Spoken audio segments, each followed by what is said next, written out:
तो इस लेक्चर में हम ये समझेंगे कि कंस्ट्रक्टर क्या होता है। जैसे आपने C++ किया होगा तो उसमें कंस्ट्रक्टर पढ़ा होगा, तो इसी तरह से जावा में हमारे पास कंस्ट्रक्टर है। तो कौन से कंस्ट्रक्टर जावा में हैं और कौन से कंस्ट्रक्टर हमने छोड़ दिया है C++ के लिए, ठीक है। तो वो सारा चीज़ समझेंगे। तो सबसे पहले ये समझो कि कंस्ट्रक्टर होता क्या है। तो कंस्ट्रक्टर क्या होता है कि एक स्पेशल मेथड होता है। आप यहाँ पे देख सकते हैं क्या लिखा हुआ है कि कंस्ट्रक्टर क्या होता है, एक स्पेशल मेथड होता है, ठीक है। स्पेशल मेथड मतलब क्या, हम क्लास में बहुत सारे मेथड लिखते हैं बट ये जो मेथड है वो कम्प्लीटली डिफरेंट होता है। कैसे कि ये ऑटोमेटिक कॉल होता है, आप ये लिख सकते हैं ये ऑटोमेटिक कॉल होता है टू इनिशियलाइज द ऑब्जेक्ट। जो ऑब्जेक्ट में जो भी डेटा होता है, एट्रीब्यूट होता है, उसके एट्रीब्यूट जो होता है, जैसे कि आप ले लिया स्टूडेंट ले लिया था हमने लास्ट एग्जांपल में, उसमें ने आईडी लिया था, नेम लिया था। तो आईडी और नेम में जब हम कोई ऑब्जेक्ट बनाते हैं तो आईडी और नेम की जो जगह पे कोई वैल्यू होगा, जैसे स्टूडेंट हमने बनाया S1 बनाया तो S1 के पास भी आईडी और नेम होगा, तो उसमें कुछ ना कुछ वैल्यू होना चाहिए। तो उस वैल्यू को इनिशियलाइज, या आइदर तो वो नल हो या कुछ ना कुछ वैल्यू हो, तो उसमें उसके वैल्यू को इनिशियलाइज करने के लिए, इट मीन्स ऑब्जेक्ट को इनिशियलाइज करने के लिए हमारे पास ये एक स्पेशल मेथड है जिसे हम कंस्ट्रक्टर कहते हैं, ठीक है। और it's called when an object is created. जब हम कोई ऑब्जेक्ट क्लास का बनाते हैं तब ये कॉल होता है, ये ऑटोमेटिक होता है, ठीक है। And it is use to set the initial value for the object attribute.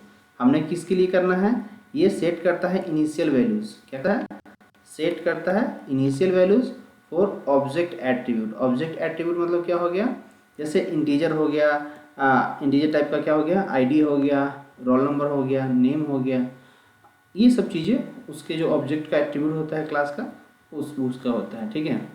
तो सबसे पहले ध्यान में हमें क्या रखना है कि constructor name must be same as class name. जो कंस्ट्रक्टर होता है उसका जो नेम होना चाहिए क्लास के नेम के बिल्कुल ही सेम होना चाहिए, ठीक है। तो अब हम पहले इतना करने से पहले हम लोग समझते हैं कि कंस्ट्रक्टर कितने टाइप का होता है, फिर हम नोट पॉइंट पे दोबारा आएंगे और नोट को दोबारा से हम समझेंगे, ठीक है।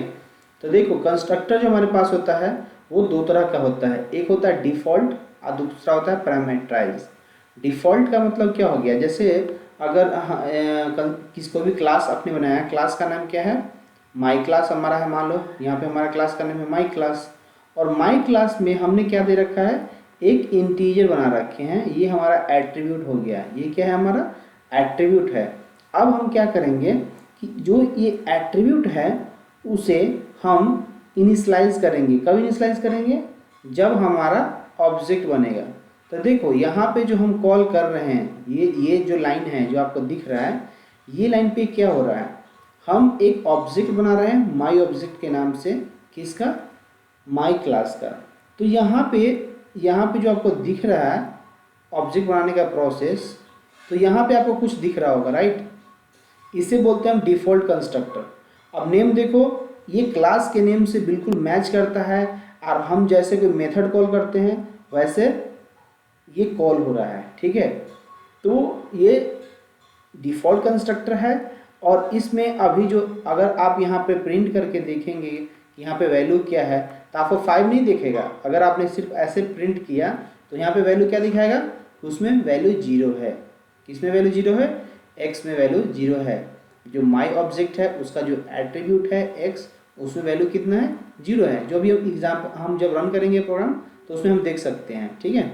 तो ये हम क्या करते हैं, बाहर से दोबारा आते हैं और एट्रीब्यूट को री इनिशियलाइज कर रहे हैं। हम यहाँ क्या कर रहे हैं, आप ऐसे धरो, री इनिशियलाइज कर रहे हैं, री इनिशियलाइज द वैल्यू, हम वैल्यू को री इनिशियलाइज कर रहे हैं, इनिशियलाइज द एट्रीब्यूट x। क्यों, क्योंकि यहाँ पे ऑब्जेक्ट ऑलरेडी एट्रीब्यूट को इनिशियलाइज कर दिया था।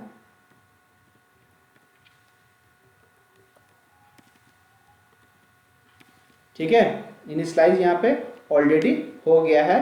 तो यहाँ पे आप देख लेना कि हम क्या करना है, ठीक है।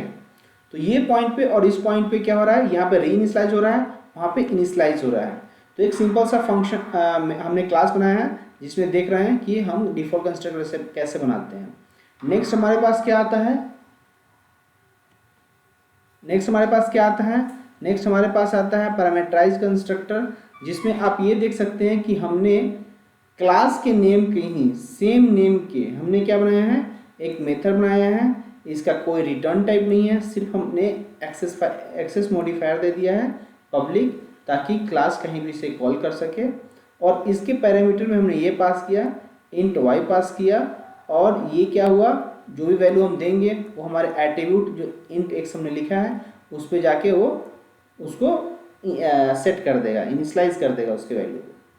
तो जब हम इस तरह के काम करेंगे तो क्या होगा, हमारा जो क्लास है जब ये ऑब्जेक्ट बनाएगा तो ये क्या करेगा, एज ए पैरामीटर यहाँ भेजेगा, और जैसे भेजा वो वैल्यू में उसमें डेटा आ गया।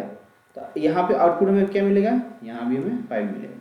तो आते हैं, सबसे पहले हम कोड में आते हैं और सीखते हैं इक्लिप्स में कि हम कैसे करते हैं।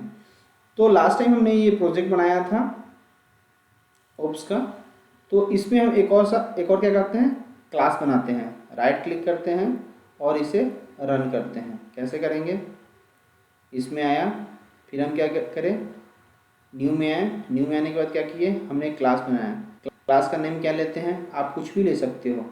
मान लेते हैं कि हमने स्टूडेंट की जगह पे हम क्या अब लेते हैं, अब एम्प्लॉय लेते हैं, एक नया क्लास लेते हैं, ठीक है। फिर हमने इसमें क्या बनाया, मेन मेथड बनाया और एग्जीक्यूट किया, फिनिश किया इसको। तो आपके सामने जो कोड दिख रहा है एक सिंपल क्लास का है। यहाँ तक तो समझ में आ रहा होगा, है ना। थोड़ा सा और जूम कर देते हैं, जो आपको थोड़ा क्लियर नज़र आएगा। अब यहाँ पे देखो, हमारा एक सिंपल सा एम्प्लॉय क्लास बन चुका है, और एम्प्लॉय क्लास के अंदर में क्या है, सिर्फ और सिर्फ एक मेन मेथड है।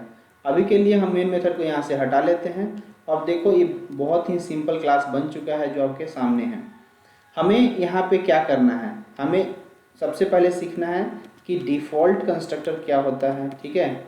डिफ़ॉल्ट कंस्ट्रक्टर देखना है, एंड देन हम जाएंगे पैरामीटराइज कंस्ट्रक्टर के लिए, राइट। आते हैं हम सबसे पहले, अगर मान लेते हैं कि एम्प्लॉय के पास क्या है, एम्प्लॉय के पास कुछ ना कुछ आईडी होगा, या आप बोल सकते हैं एम्प्लॉय के पास क्या गया, एम्प्लॉय आईडी होगा, ऐसे कर लेते हैं, ठीक है। एक एम्प्लॉय के पास आईडी हो गया। दूसरा हमारे एम्प्लॉय के पास क्या हो सकता है, एम्प्लॉय का कुछ ना कुछ नेम होगा, तो एम्प्लॉय का क्या हो गया, नेम हो गया। और भी फील्ड्स ले सकते हो, बट अभी हम एग्जांपल के लिए हम कर रहे हैं, तो दो एट्रीब्यूट लेते हैं क्लास का, राइट। अब हमें पता होना चाहिए क्या होना चाहिए कि जब भी हम एम्प्लॉय का ऑब्जेक्ट बनाएंगे, चाहे हम अब इसके अंदर में ही मेन मेथड बना के करें, लाइक ऐसे करें, या आउटसाइड करें, ठीक है। तो दोनों केस में क्या होगा, हम जब ऑब्जेक्ट बनाएंगे, जब हम यहाँ पे ऑब्जेक्ट बनाने जाएंगे, जैसे कि हमने क्या बनाया, एम्प्लॉय का ऑब्जेक्ट E1 बनाया, इक्वल टू न्यू किया हमने और बंद किया। यहाँ पे आपको पता है, यहाँ पे जो एम्प्लॉय है उसका आईडी और नेम जो दो एट्रीब्यूट है, मीन्स अब हमारे ऑब्जेक्ट के पास भी दो एट्रीब्यूट हो गया। कैसे, let's see and check. System out dot println हम लगाया, और यहाँ पे देखा E1 जो एम्प्लॉय का ऑब्जेक्ट बनाया है, डॉट जो हमारा एम्प्लॉय का आईडी है, वो हम उसमें देखना चाहते हैं कि इसमें वैल्यू क्या है। फिर हम देखना चाहते हैं कि नेम में क्या वैल्यू गया है, ठीक है। तो चेक करो, डॉट हमने क्या लगाया, जो नेम है उसमें देखा, ये दोनों चीज़ हमारे पास आ गया है। अब हम क्या करते हैं, कंसोल को ओपन करते हैं और चेक करते हैं क्या भाई ये सही काम कर रहा है कि नहीं काम कर रहा है। राइट क्लिक करो और रन करो। यहाँ देखो साइड में आपको क्या दिख रहा है, कंसोल में यहाँ पे नज़र आ रहा होगा। यहाँ कंसोल में आपको नीचे देखो, नीचे आगे कंसोल आपको इसमें 0 दिख रहा है, इसमें नल वैल्यू दिख रहा है। मतलब कि यहाँ डिफ़ॉल्ट कंस्ट्रक्टर क्या कर रहा है, यहाँ पे जो डिफ़ॉल्ट कंस्ट्रक्टर है ये चीज़ ये क्या कर रहा है, न्यू कीवर्ड के थ्रू हम कंस्ट्रक्टर को कॉल करते हैं। न्यू, जब हम न्यू कीवर्ड लिखते हैं और हम अपने कंस्ट्रक्टर को कॉल करते हैं, इट मीन्स वो क्या करता है, जो हमारे ऑब्जेक्ट के लिए जो दो एट्रीब्यूट है उसमें उसका डिफ़ॉल्ट वैल्यू रख देता है। तो आपको पता है इंटीजर का डिफ़ॉल्ट वैल्यू क्या होता है, 0 होता है, और स्ट्रिंग का डिफ़ॉल्ट वैल्यू क्या होता है, नल होता है। तो वो डिफ़ॉल्ट वैल्यू वहाँ पे रख दिया। ठीक है, ये सिंपल सा एग्जांपल है। हाँ, तो इसके लिए हम अगर हमें दोबारा से वैल्यू नहीं, हम अगर हमें वैल्यू उसमें दोबारा से सेट करना होता था तो हम क्या करते थे, ये जो वैल्यू है, ये जो एम्प्लॉय आईडी है, तो हम उसमें ऐसे लिखते थे और उसमें जैसे 100 लिख दिया हमने। अगर हमने नेम है तो उसमें हम क्या करते थे, यहाँ पे नेम हमने यहाँ पे लिख दिया और हम क्या करते हैं उसमें वैल्यू पास कर देते हैं। जैसे हमने लिख दिया शिवम के बारे में लिख दिया, ठीक है, तो सेमीकोलन दे देते हैं, राइट। अब अगर हम इस प्रोग्राम को रन करते हैं, राइट क्लिक करके रन करेंगे और जावा एप्लीकेशन को रन करेंगे, तो यहाँ पे हमें क्या दिखेगा, 100 और शिवम दिखेगा। लेकिन यहाँ पे याद रहे हम यहाँ क्या कर रहे हैं, री इनिशियलाइज कर रहे हैं वैल्यू को, वैल्यूज, ओके। बट यहाँ पे हम क्या कर रहे हैं, हम यहाँ पे इनिशियलाइज कर रहे हैं वैल्यू को, वैल्यूज फ्रॉम डिफॉल्ट कंस्ट्रक्टर, ठीक है, फ्रॉम डिफॉल्ट कंस्ट्रक्टर। याद रहे, ये चीज याद है, यहां तक तो कोई डाउट नहीं होगा आई गेस।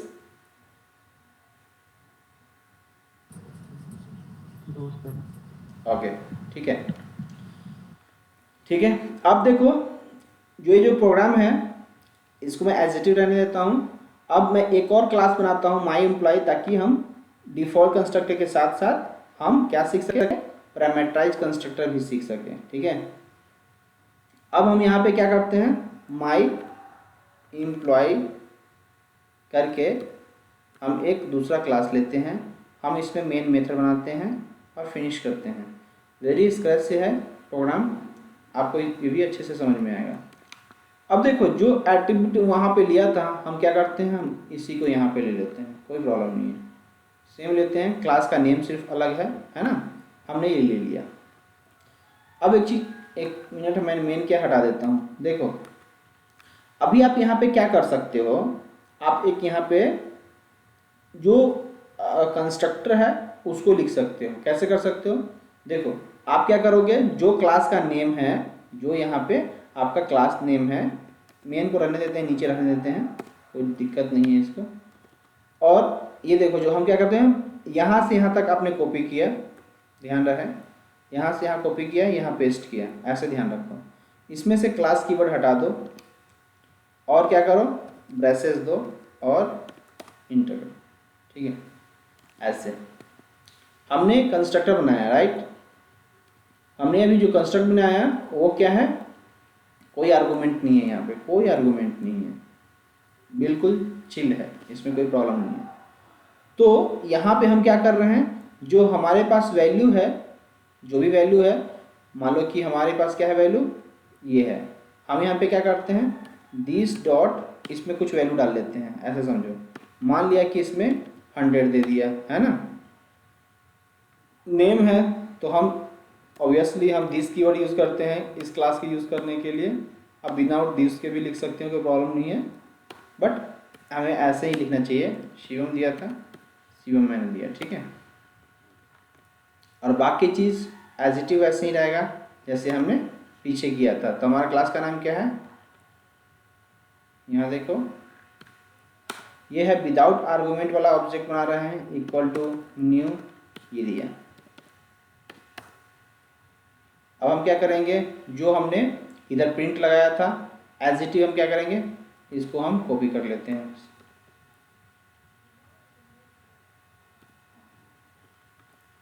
अब क्या करें, हम राइट क्लिक करके इसे रन करके देखते हैं।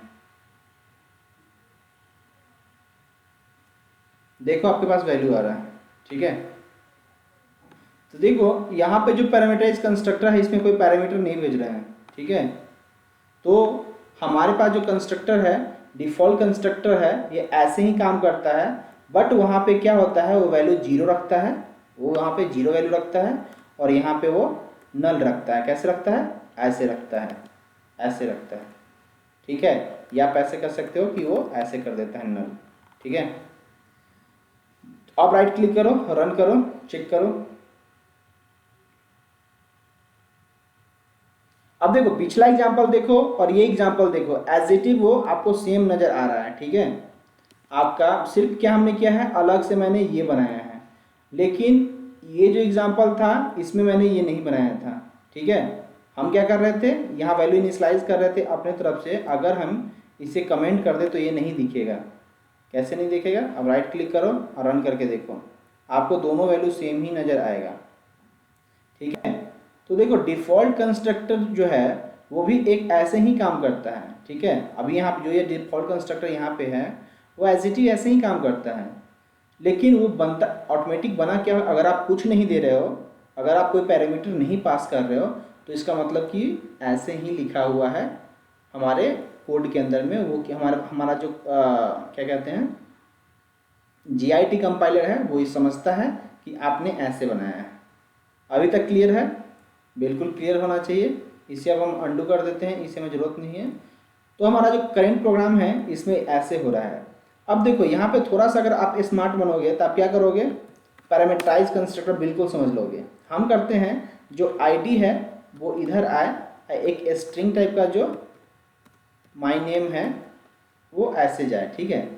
अगर ये आईडी यहाँ पे आ गया और यहाँ पे माय नेम चला गया, सोचो, तो अब ये पैरामीटराइज कंस्ट्रक्टर हो गया, इसमें पैरामीटर आ गया, पहले पैरामीटर नहीं था, अब पैरामीटर है। तो अब हम क्या करेंगे, हमें जब हम कॉल करेंगे तो देखो यहाँ पे अब एरर आ रहा है, लाइन नंबर 11 पे आप देख सकते हो एरर आ रहा है। एरर क्या कर रहा है, कह रहा है the constructor my implies undefined. आपने ऐसा कोई कंस्ट्रक्टर नहीं बना रखा है। याद रहे, जब हम पैरामीटराइज कंस्ट्रक्टर बना लेंगे, अगर हम पैरामीटराइज कंस्ट्रक्टर बना लेंगे तो आप डिफ़ॉल्ट कंस्ट्रक्टर को कॉल नहीं कर सकते। याद रहे, इंटरव्यू में ऐसे क्वेश्चन बहुत ही बेसिक क्वेश्चंस हैं और आपसे पूछा जा सकता है। आपको वहाँ पे कंस्ट्रक्टर बना देगा और बोलेगा प्रोग्राम का आउटपुट क्या होगा, तो आप सीधे बोलना कि कंपाइल टाइम एरर है। कंपाइल टाइम पे ही आपको ये देखो यहाँ दे रहा है, क्या कह रहा है कि एरर है, ऐसा कोई कंस्ट्रक्टर नहीं है, डिफाइन नहीं है। मतलब क्या बोलोगे कि कंस्ट्रक्टर डिफाइन नहीं है। तो आपका जो आउटपुट हो सकता है, आपको आउटपुट भी वहाँ पे 4 ऑप्शन में दे रखा हो, तो आप क्या कहोगे कि ये प्रोग्राम रन नहीं करेगा। क्यों रन नहीं करेगा, तो वो कहेगा कि जो माई एम्प्लॉय करके कंस्ट्रक्टर है, क्लास का नेम करके जो कंस्ट्रक्टर है वो अनडिफाइंड है, ठीक है, हमने नहीं बनाया है, ठीक है। तो इस सिचुएशन को समझने के लिए हमें क्या करना होगा, अगर हमने छोटा सा काम कर लिया, 100 यहाँ दे दिया, ठीक है, और यहाँ पे जो भी वैल्यू हम दे रहे हैं वहाँ पे अगर मैंने शिवम दे दिया, ठीक है। यहाँ पे देखो क्या आपको नज़र आ रहा है, कोई प्रॉब्लम नहीं है, लेट्स रन, आपको प्रॉब्लम नहीं आएगा, आपको डायरेक्ट यहाँ पे वैल्यू दे देगा, ठीक है। आप ऐसे करके जितना भी ऑब्जेक्ट बनाना है, जब भी ऑब्जेक्ट बनाओगे तो इस लाइन में 2 पैरामीटर पास करोगे ऐसे करके, ठीक है। तो शिवम ये इतना अभी तक क्लियर है ऋषभ? बाकी लोग आएंगे कि नहीं? ओके, सब है। Yes sir. हाँ ठीक है, बहुत अच्छे। अभी तक किसी को प्रॉब्लम तो नहीं है कंस्ट्रक्टर समझने में? नहीं होगा। हाँ देखो, हमने अभी बिल्कुल सिंपल सी बात है, क्लास के पास अगर आपने कोई पैरामीटराइज कंस्ट्रक्टर नहीं बनाया है, मतलब ऐसे कंस्ट्रक्टर नहीं बनाया है, क्लास के नेम से सेम नेम अगर आपने कोई कंस्ट्रक्टर नहीं बनाया है, तो आपको क्या होगा, डिफ़ॉल्ट कंस्ट्रक्टर कॉल होगा और उसमें डिफ़ॉल्ट वैल्यू वहाँ पे डाल देगा, जैसे आएगा 0 आएगा और नल आएगा। लेकिन अगर आपने जो एम्प्लॉय बनाया है और उसमें पैरामीटराइज कंस्ट्रक्टर आपने दिया है, तो क्या होगा, आप जब कॉल करेंगे तो क्या होगा, वहाँ पे आप उसके वैल्यू दे दोगे, ठीक है। तो वो क्या होगा, वो काम करेगा, आपको कोई प्रॉब्लम नहीं देगा। कि हमने एक सिंपल सा क्लास बनाया है, स्टूडेंट बनाया है, और स्टूडेंट के अंदर में क्या लिया है, 2 एट्रीब्यूट लिया है, स्टूडेंट आईडी लिया है और नेम लिया है। हम यहाँ पे क्या कर सकते हैं, हम ये कर सकते हैं कि राइट क्लिक करें और इक्लिप्स के थ्रू हम कंस्ट्रक्टर बनाएंगे। तो देखो, जब भी आप कंस्ट्रक्टर बनाना चाहते हो क्लास के अंदर में, तो सबसे पहले चेक करना कि हमारा एट्रीब्यूट है या नहीं। तो ऑब्वियसली एट्रीब्यूट आपके पास होगा, है ना, तभी आप कंस्ट्रक्टर बनाना जाओगे। राइट क्लिक किया, आप क्या करोगे, राइट क्लिक करोगे, सोर्स पे जाओगे, ठीक है। राइट क्लिक किया, सोर्स पे जाओगे और यहाँ पे एक ऑप्शन होगा आपके पास, चेक करो कंस्ट्रक्टर यूजिंग फील्ड या कंस्ट्रक्टर यूजिंग सुपर क्लास। तो सबसे पहले हम करते हैं कंस्ट्रक्टर यूजिंग सुपर क्लास। देखो तो सुपर क्लास हमारे पास एक ही है ऑब्जेक्ट, ठीक है। अभी हम समझते हैं इसका मतलब क्या होता है। सुपर क्लास मतलब क्या होता है? सुपर क्लास का मतलब हो गया हमारा ऑब्जेक्ट क्लास। आप ये लिखो या ना लिखो, वो ऑब्जेक्ट के सारा फीचर लेकर के यहाँ पे आएगा, ठीक है। तो इसका मतलब ये हो गया, सुपर कीवर्ड के थ्रू वो क्या कर रहा है, सुपर क्लास का कंस्ट्रक्टर। सुपर मतलब क्या? ऑब्जेक्ट, वो हम डिस्कस अभी करेंगे। सुपर क्लास मतलब ऑब्जेक्ट, ठीक है। तो आते हैं, एक हमारा ये हुआ, दूसरा हमारा क्या होगा, राइट क्लिक करो, राइट क्लिक करने के बाद क्या करोगे, सोर्स पे जाओगे, सोर्स पे जाने के बाद क्या करोगे, जो पहले कंस्ट्रक्टर था सुपर क्लास के थ्रू वाला था, और दूसरा क्या है, फील्ड है यूजिंग, जो आपके पास दो फील्ड है। तो आपके पास यहाँ देखो क्लास के पास क्या है, स्टूडेंट आईडी है, नेम है, देखो तो यहाँ भी आपको दिखाएगा कि सेलेक्ट फील्ड टू इनिशियलाइज। ये क्या कह रहा है, सेलेक्ट फील्ड टू इनिशियलाइज, ठीक है, आपको इनिशियलाइज करना है। तो अभी मैंने दोनों फील्ड को कर रखा है, ठीक है, अभी मैंने एक फील्ड को किया है। तो अगर हमने कंस्ट्रक्टर बनाया तो क्या होगा, अभी एक ही फील्ड का कंस्ट्रक्टर बनेगा, ठीक है। आप इसे रखना है रखो, मैंने पिछले एग्जाम्पल में इसे हटा दिया था, मैंने अभी भी हटा दिया है इसको, ठीक है। तो आप देखो आपको कोड भी लिखने की जरूरत नहीं पड़ा, इक्लिप्स ने उसको लिख दिया है, ठीक है। अगर हमें दोनों लेना है, अगर हमें दोनों लेना है तो हम दोनों फील्ड के लिए ले सकते हैं। आप पे डिपेंड करता है कि दोनों फील्ड के लिए लेना है या एक फील्ड के लिए। मैंने दोनों फील्ड के लिए, ठीक है, देखो ये दोनों फील्ड के लिए बना दिया है ना। और इससे भी नहीं होता है तो आप क्या करेंगे, राइट क्लिक किया, अगर डिफॉल्ट कंस्ट्रक्टर बनाना है तो दोनों तरह से बना सकते हैं। आप इधर ये वाला भी यूज़ करके कर सकते हो या ये वाला भी यूज़ करके आप कर सकते हो। कैसे करोगे, डिसलेक्ट करो ऑल और लिख दो कि आपको कैसा चाहिए। आप देख सकते हो कि आपके पास सारा कंस्ट्रक्टर है, दो पैरामीटराइज कंस्ट्रक्टर है, दो पैरामीटराइज कंस्ट्रक्टर है, एक नॉन पैरामीटराइज कंस्ट्रक्टर है। यहाँ पे ये नॉन पैरामीटराइज कंस्ट्रक्टर हो गया, नॉन पैरामीटराइज कंस्ट्रक्टर, ओके, याद रहेगा। अब आप एक चीज गौर कर सकते हैं, गौर क्या कर सकते हो, वो ध्यान की बात है। अगर अभी तक समझ गए होगे, अगर थोड़ा सा ध्यान रखे होगे तो अभी तक समझ गए होगे। क्या समझ गए होगे, गौर करो मैं क्यों लिख रहा हूं।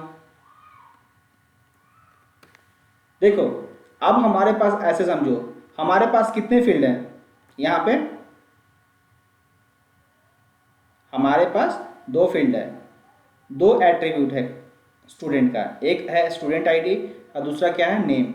जब भी मैं एट्रीब्यूट की बात करूँ तो ये समझो कि उसमें जो दो फील्ड है हम उसकी बात कर रहे हैं। अगर हम ऑब्जेक्ट की एट्रीब्यूट की बात करें तो इसका मतलब यही है, अगर हमने क्लास की बात की है तो इसका मतलब यही है, ठीक है। तो हमारे पास दो एट्रीब्यूट है, दो फील्ड है स्टूडेंट क्लास के पास, तो हमारे पास दो पैरामीटराइज कंस्ट्रक्टर है। क्लियर है?